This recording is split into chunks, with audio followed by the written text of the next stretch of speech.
What's up mga kasambahay? Good morning kuya! Nandito po tayo ngayon sa Guagua, Pampanga na kung saan located itong Panadera de Kapampangan. At balita ko maraming variety of food ang matatagpuan dito at sobrang sarap dahil lutong Kapampangan. Kaya ano pang hinihintay nyo? Samahan nyo ko at I'm sure mapapalaban tayo. Let's go!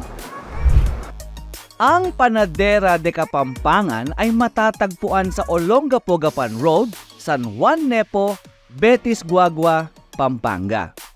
Pagbungad mo pa lang sa kanilang restaurant ay mapapansin mo na kaagad ang maaliwalas, malinis at very cozy na ambience.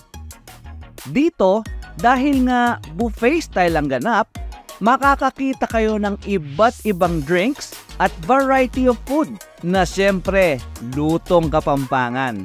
Alam naman natin na ang Pampanga ang food capital ng Pilipinas, kaya hindi questionable na masarap ang mga pagkain nila dito. Meron din silang sinaserve dito ng mga Kapampangan signature dish.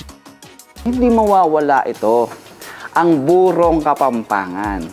And finally, para naman sa mga katulad kong mahilig sa matatamis, meron silang dessert station na talaga namang mouth-watering ang dating.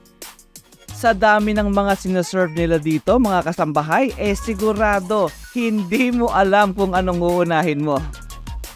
Okay mga kasambahay, so eto na nga, chibugan na.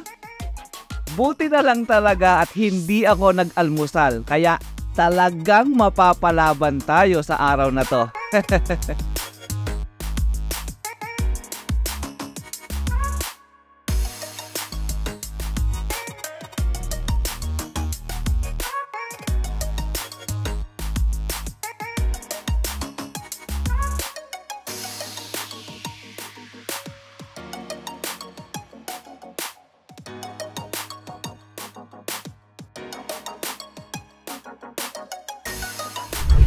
So ayun mga kasambahay, nakita nyo naman sobrang sarap ng mga pagkain nila dito sa Panadera de Kapampangan.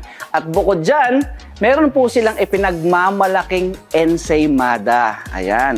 So tignan nyo naman. Ayan no, tignan nyo, iba't ibang mga flavors yan no. Uy, nakakatakam. Ayan.